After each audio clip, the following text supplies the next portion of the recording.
Hello everyone and welcome back to my channel. If you are new here, hello, welcome. If you're returning, nice to see you again, welcome.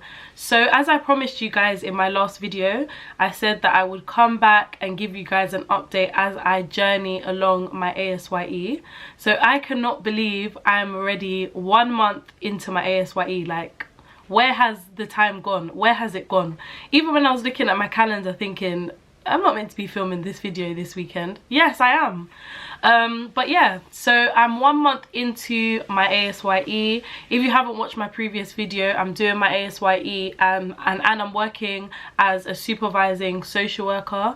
And so far, I can say the journey's been okay. It started off really smooth, really steady, just like learning new things about policy, law. I'm thinking, okay, it's coming together, and then it went whoop. And then all of a sudden I have 10 cases. So you guys don't be worried, you know, this is what I expected, you know, this is pretty much the minimum that we should have as an ASYE anyway, as we're in our qualified position.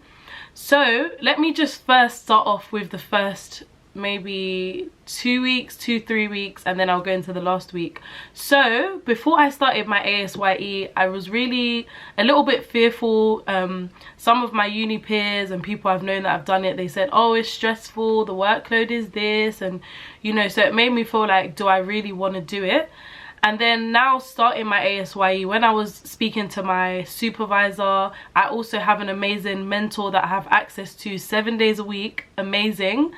And they just took all of that pressure off, really. They just explained, you know, the ASYE is pretty much like you redoing your placement, which it is, but just in a qualified position. And looking through the portfolio, looking through what is expected of me, it shouldn't be too hard. I'd feel like with uni there's that expectation on you because you haven't qualified and you have all the stress of doing other assignments, then you have your dissertation. But I feel like when you're in the work setting, for me personally, it feels like I haven't felt that pressure. And even though I haven't yet, you know, done my observations, done all of that stuff yet, I don't feel like the pressure's on as I felt it was in university. But guys, that may change, you know. This is social work, anything can change at any point. I may have this view now and then have a completely different view later. But my first few weeks I've just been on my induction, just getting to know my colleagues, getting to know the agency, just getting familiar with, you know, the fostering regulations, the national minimum standards and all of that, getting familiar with my cases, getting familiar with the system as well, you know, learning how to use the base and all of that stuff. So I can't really say like, yeah, I can tell you guys a lot at this stage because I still am, you know, at the early stages. I'm still at the beginning pretty much. However, when you guys probably heard like 10 cases, how did you go from do? So I started off with 4 carers, possibly a 5th carer, and I've only met 1 of them so far. And then what happened was a colleague left and those cases got transferred over to me. So where I thought, okay, maybe my start might be a bit slow and steady for a bit longer, it hasn't ended that way pretty much. But I'm not feeling nervous about it. I do know it's a lot. It is a lot that is going to be on me. You know, I'm going to be required to do a lot. The carers are going to be calling me from left, right and centre, but I'm still accepting the fact that I'm new. And I think just advice for you guys, if you are going to do your ASYE or if you do start in a qualified post, allow yourself to be new, allow yourself to be in the moment where you don't know everything and you're not going to get everything right. Even as, you know, 20 years down the line, we're still not going to get everything right as social workers. But yeah, that's pretty much where I'm at the moment. When I go back to work next week, it'll probably be a bit different, but at the moment it's just about me doing my placement planning meetings, just doing my inductions, learning the systems, learning how to record, and that's really just where I'm at the moment. Somebody asked me the question like, are you enjoying it? How are you finding it? I think in the beginning of anything, this is something I was reflecting on last week when I was on the train. And I was saying, whenever you start something, there's this excitement. I'm sure when you started uni, when you started your placement, there may have been a bit of anticipation, a bit of nervousness, but there was excitement. And then I've just found, particularly last week, my excitement and all of that was starting to dwindle a bit. And I was just like, oh, you know, why am I feeling like this? Is it, you know, like, do I want to be a social worker? Do I want to do this anymore? All of that stuff. But then I just had to sit down and really like just allow myself to just process what I was feeling emotionally, and just, you know, at the start of everything you're gonna be excited, but because that excitement dwindles, it doesn't mean that you're enjoying what you're doing any less. It just means the honeymoon period is coming to an end. So even for you guys who are on your 70-day placement, 100-day placement, you may be feeling that like, oh, I'm feeling like I'm not enjoying this anymore, I'm feeling like I'm not wanting to do this anymore, I'm feeling like I'm tired. It may not be because you don't want to do it anymore, it's just emotions, you know, it's just how it is.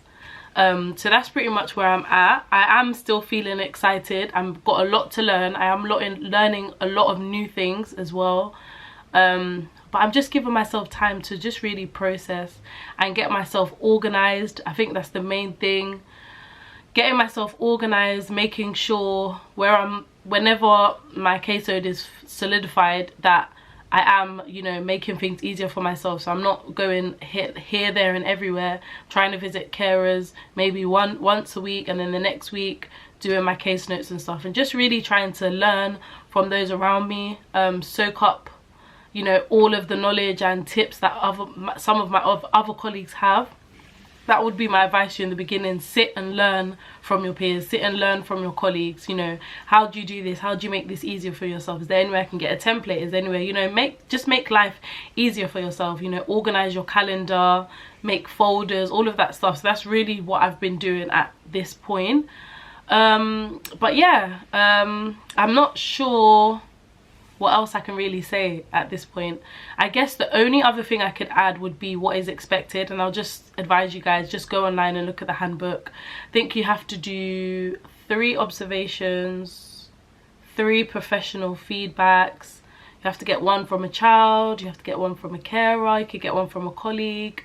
Then you have to do you have to do your reflective piece. But what my supervisors told me is basically my reports and my work can be shown at the 6-month stage, and then at the 12-month stage, that's when I'll actually do my written critical reflection. But so far I don't feel like the ASYE is overwhelming.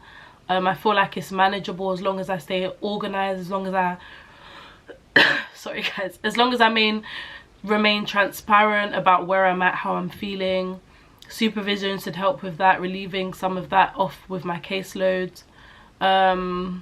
Just trying to think if there's anything else. There's any tips I could offer you guys at this stage. No, I really think that's it. I just think go in, if you want to do your ASYE, go in with an open mind. Read up what you're doing. I mean, I know you can do an ASYE in different teams, but for me as a supervising social worker, my experience will be different. So I'll make sure next month, probably, my friend who is now a qualified leaving care social worker, I'm gonna invite her on, you know, to my channel and just share a perspective, give you guys a different perspective on what we're both doing, how it's different, how we can compare, what's similar. And yeah, I think that would be really helpful as well, because she didn't go down the ASYE route, so her experience starting off with an agency would be different to mine. But yeah, and at the beginning I did definitely feel like, do I need to do the ASYE? I really think the ASYE is about a test of confidence. How confident do you feel post-qualified? You know, as much as they are recommending do your ASYE, I know a lot of people who haven't done it, who have just gone agency, who've just managed to get a newly qualified post. It's about confidence, and I think before starting this role, I was definitely feeling, you know, like, can I do this? Especially having a pretty much a year gap, almost 9-month gap because of COVID, and not starting straight away. But if you feel that you can do it, then go and do it. Don't think you have to go down the ASYE route. Do what you feel is best for you, and don't be afraid to like try and test things. You know, you have 2 years to do your ASYE, so if you feel like you've gone into a post and you're not enjoying it, you can get some more training. You always have that time. But yeah, hopefully this has been helpful. As I said, it's just 1 month, so there's not really a lot I can tell you guys at this point. But I'll see you guys in the next few weeks with my 3-month update. I think that'll be a good time to really give you guys, you know, something a bit more solid.